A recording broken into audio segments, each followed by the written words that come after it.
What up? Oh, thank you. I love you too. I appreciate the energy. This is like a very enthusiastic crowd. He's got like cards and I don't know, licenses. Wow, we got everything. Or like I got a dog in the front. What's the dog's name? Come on, let's bring Dobby up. Can we bring Dobby up? Come on, Dobby. He's acting like me in the morning. That's how I act usually when I go to set. That's it. Come on, Dobby. Dobby. How great is Dobby? He's got the vest on. Literally, this is how I get to set every morning. Doing a show like this for 8 years, this is how I look. Hi, it's up, buddy. This is awesome, man. How old is he? 4. 4 years old. Okay. Does he do any tricks? That's on her. That's on her. What a great dog. He's got the Bravo patch sign on. He's a service dog, one's up here. If Justin was here, he'd pick him up. We'd get a Black Hawk and take off. So cool. Now we just need the Black Hawk. Can we manage that? I'll see what I Does this open up this yeah. roof? We just blast off in a Black Hawk and go to some portal and find vampires? It'd be crazy, right? And then we'll find an anthropologist. Next thing you know, I'm pulling out wacky cards and playing some stupid character. But Dobby's by my side. I'm taking Dobby. All right, you're with me, Dobby. Last time I was in Orlando, I was in high school, went to Epcot Center. Thanks for having me. You know, coming to Florida is cool. I appreciate the energy. I appreciate you guys all coming out here on a Saturday. I know it's humid out and can just chill out and we could talk about some things. You know, well, go ahead, Elaine. You want to ask a question? Anytime you're ready. I just ramble. I got Dobby, man. So that's all that matters. So, 7th season of SEAL Team is currently on. Yeah. Congratulations on the success of that. #1 on Paramount Plus. Yeah. I know you've talked a lot about how it's like a very physically taxing show, but what about the mental component? How do you unwind after a day of playing Jason Hayes? Well, the beautiful aspect of that show, one of them particularly so proud, the fact that we did a show that was as realistic as we could attack it and approach it mentally and physically. For me, the mental aspect of it was really trying to get into Jason Hayes' mind and his character and his drive and how he compartmentalizes and how he has to deal with being a team leader and understanding what types of calls to make, and then when he gets back home, how he puts that away. The mental strain can be very taxing. We do these shows 7-8 days to shoot, and then you're front side focused on day 3 while you're shooting for the next episode. So your mind is constantly going on subtext and depending upon where the character is and how intense the show is. So I try to just kind of step out of it as best as I can at the end of the day. It has been a grueling 8 years for understanding how to look at TBI, how to look at PTS, how to look at traumatic situations where these men and women deal with on a regular basis. We're just scratching little surfaces and I'm just doing dialogue. So I do some shakeouts. I listen to music. I'm a big blues fan. You guys all know I love the Grateful Dead. If I'm going jamming into work, I'll put some Dead on because that's how we roll. And usually I like to cook a steak after a long journey. Steak. Yeah, of course. Yeah. Not the ones you stab in my heart, with the ones you put on the plate, right? I had to say that, right? Yeah, that's good. There's Buffy fans. Do you want to tell them about the steak stuff, the cattle stuff? Well, you know what? I don't want to talk too much about that. It's a subject matter. I just support our local farmers, buy organic. That's all I'm going to say, you know?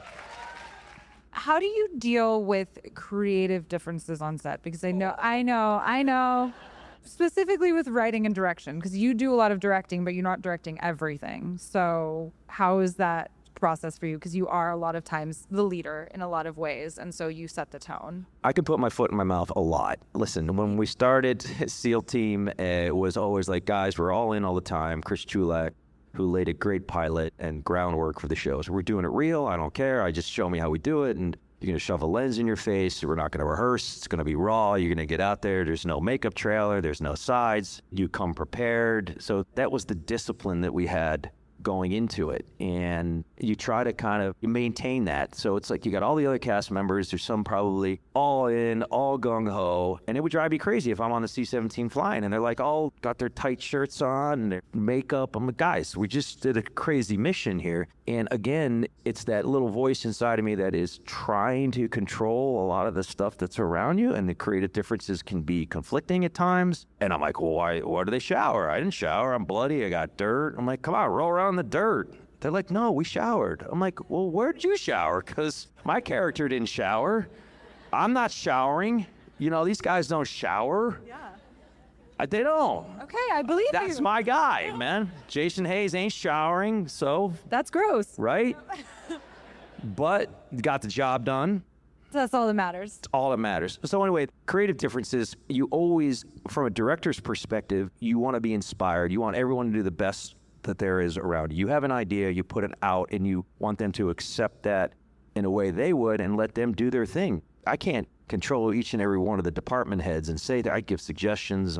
Directing, for me, it's a collaborative process. You have this idea, you put it out, and then these great people come along, and artists, and they add to it, and then they lift you up. And then you see an energy kind of flow up, and you're creating, you're doing things unconsciously, your instincts are flying, because you relinquish that control. You let it flow, and you let it be open. So the creative differences come when you start gripping your stick too much, right? And you're just trying to control things, and then your ego starts to get out of control. You got to check yourself.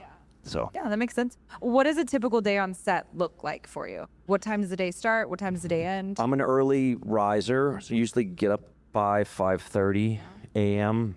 I like to see the sun come up. I like to have a cup of coffee or some matcha. It's so peaceful in the morning, right? Everyone's asleep. If you have kids, you're in a relationship. Whatever it is, you get some time for yourself just to breathe and be with Rocco.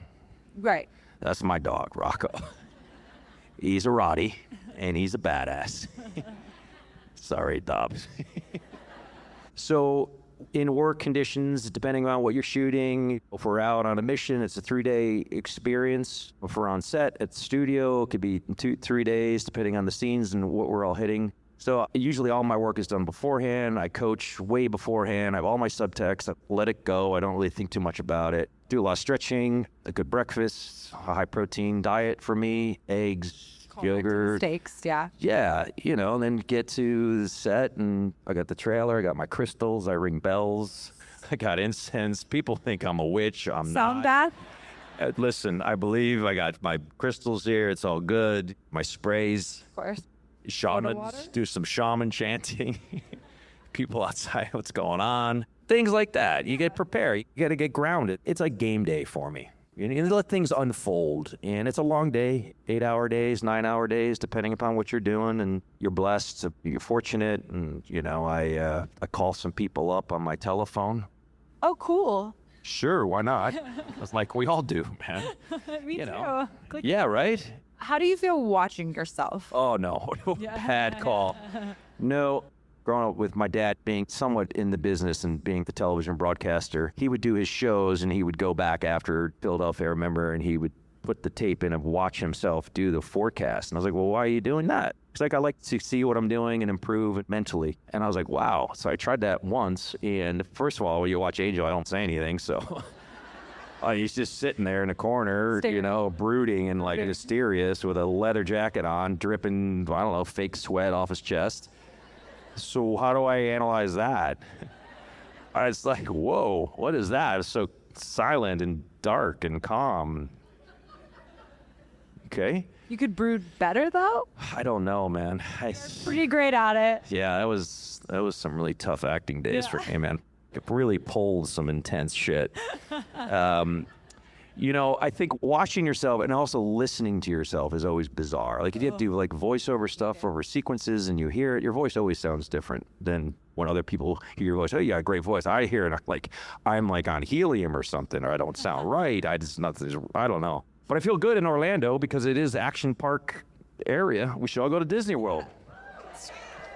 Right? Yeah, I would love Why not? to see you at Disney World. I'm a blast. Oh, yeah? I go right at it. Theme park, roller coasters. Mickey ears? No.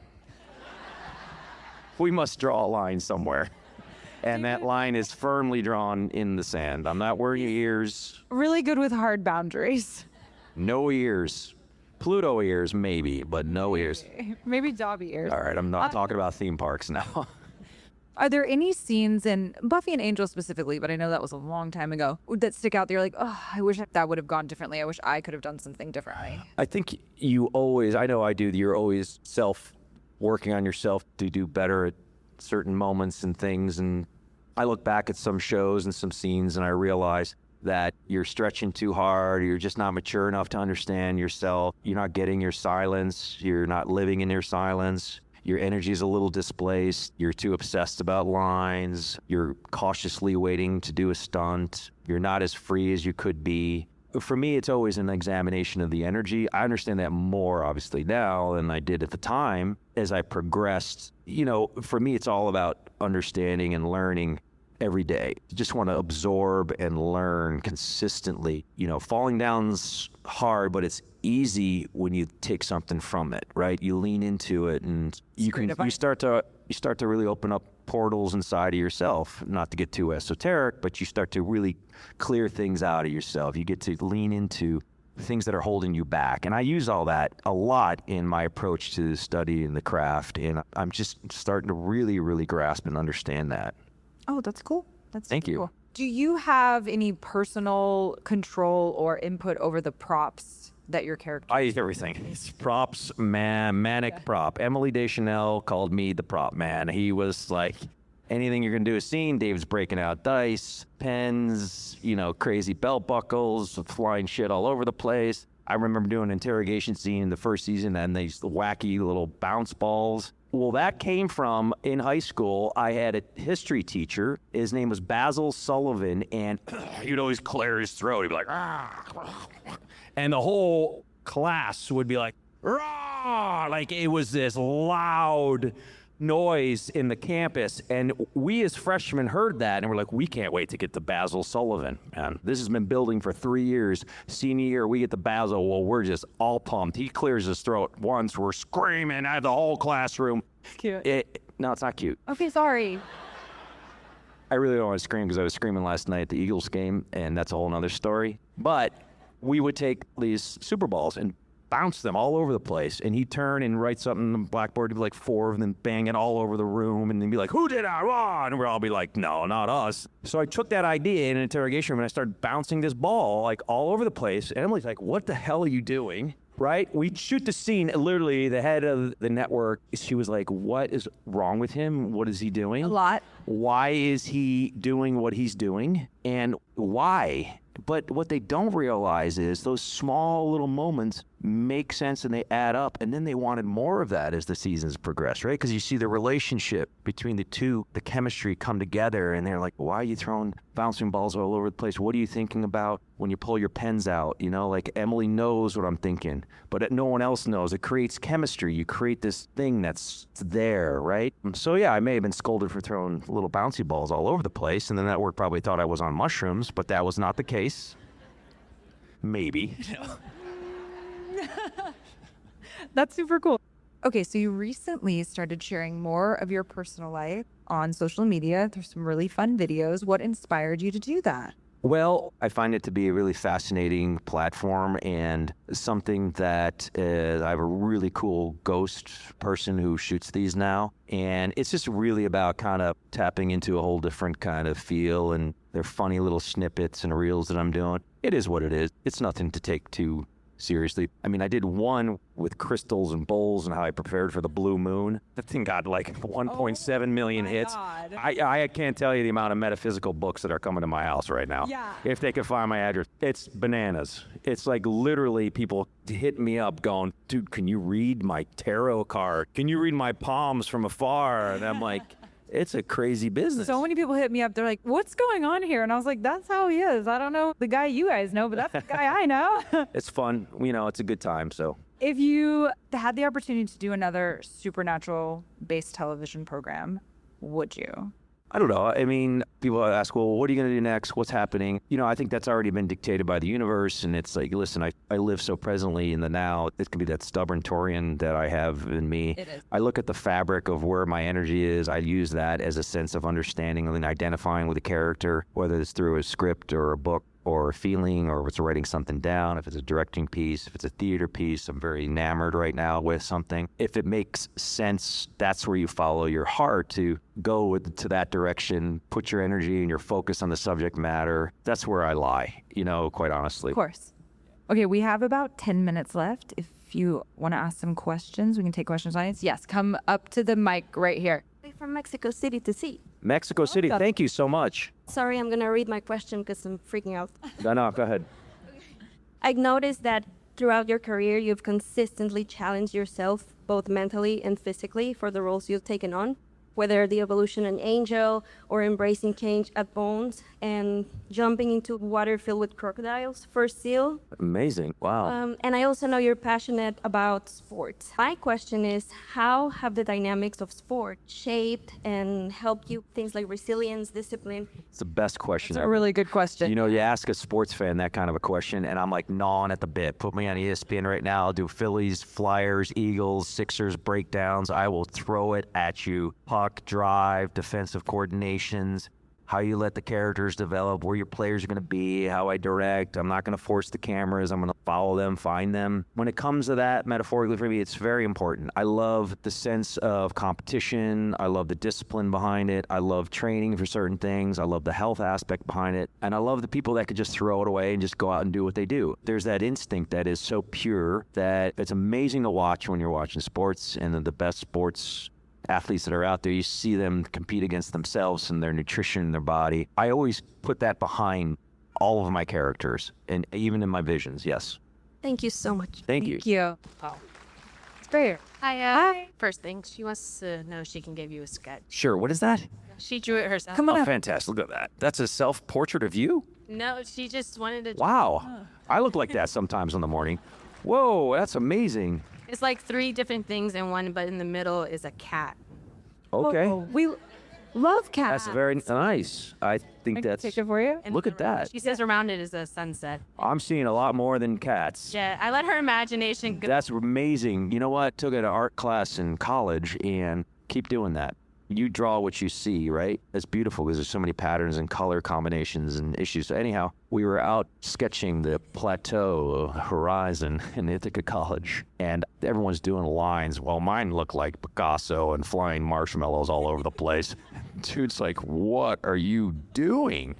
Not saying that this is that, but stick to what you see. Thank you. That's it. So I have 2 questions. I'm an up-and-coming filmmaker. I started as an actress, and then I would always watch behind, and I was like, I want to do that. Right. So now I direct. Great. What is your advice to when you hit that wall to just keep going as a female director? Yep. Where do I go? Scary, right? Yeah. Yeah, like you have a vision, right? Again, I'm going to use another sport example, like Bo Jackson, great athlete, right? Obviously naturally gifted. He makes archery, like he makes bows, because in the bow, the archer is amazing. The tip, right? The tip of the spear, it's got such a point to where he's going. When he ran the ball or played, he just swatted things. You have the mentality of that. Don't ever lose sight of where you're going, and just make the small little gradual steps, because you are doing that as you progress every day, and you may not think you are. You may feel like you're stuck, but you could be already halfway there. You don't even know it. It's these the little things, right? Whether that's reading something outside the box, whether that's sketching, doing photography, you can rearrange furniture and pretend you're setting shots up. Football. Like, why not? And people will think you're crazy, but that's okay. You're an artist. So explore, do architecture, walk cities, go to farms, go to antique dealerships. Like, go be curious. Be curious. If you feel depressed, go outside and be curious. I don't care if it's in your backyard. Be curious. Be a kid. Oh, okay, cool. And when you're directing, I like to kind of keep control of it, but creative freedom for my actors. Yeah. Do you like to do that when you're directing as well? Or is that something that shouldn't really... No. Everyone works differently. I identify with working with actors and understanding that energy, what they're coming in with, what their morning's been like. It's always very arduous and difficult. We don't know where they're all coming from. You have to feel that and work with them. And, you know, we as actors want to be heard. We want to be not only seen, but heard in our ideas, and we either say it or we let them out in our performances. So you capture it, you know what you did, you do your homework, you show up and you watch it unfold. And I think the less is better in a lot of ways, instead of going there and giving this huge note, because they'll probably lose you. So there's ways of doing it, and I believe that less is more in a lot of ways. Hi. So I just wanted to ask, can we be hopeful for a reboot of Bones? You know, hey, people have asked about that. It's pretty easy answer in a lot of ways. Emily is so talented, and she's such a great person. You know, working on those characters and jumping sharks from season 1 to 3 and 4 and 6, and it's like, oh, well, you guys kissed, now the show's over. No, that's not right.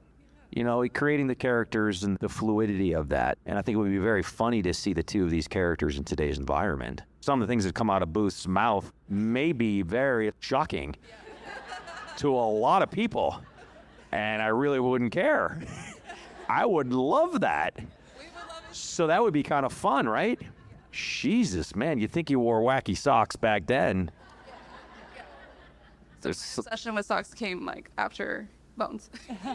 So I think it is a viable thing. We'll see. Thank you. You're welcome. Hi. I was just wondering, what was it like working with Stephen Fry on Bones? Remarkable experience, man. I love going to London. I love everything about how they take the piss out of you, their sarcastic humor, their charm, their intelligence, I guess.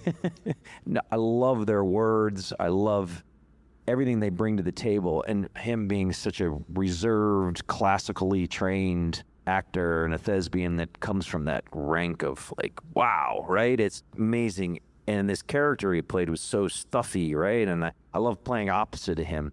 But what I really loved about his conversations with him was how uniquely understanding he is about different types of gizmos and electronics. And I remember he had so many iPhones. He was obsessed with iPhones, and his mind was just like, wow, the conversations would go from rocks to phones and tech into politics and to religion. And I was just like, this is fantastic. Hey, he could take the piss out of me all day long. I don't care. I think it's great. And, you know, so a phenomenal soul. And I know he just wrote a book that just came out. I'm pretty sure it's called Odyssey. So check it out.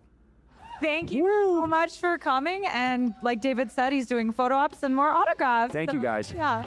Thank you for my picture. Thank you for the dog. Come on. All right. Thank you guys for coming out. Appreciate it. I really appreciate it. Thank you.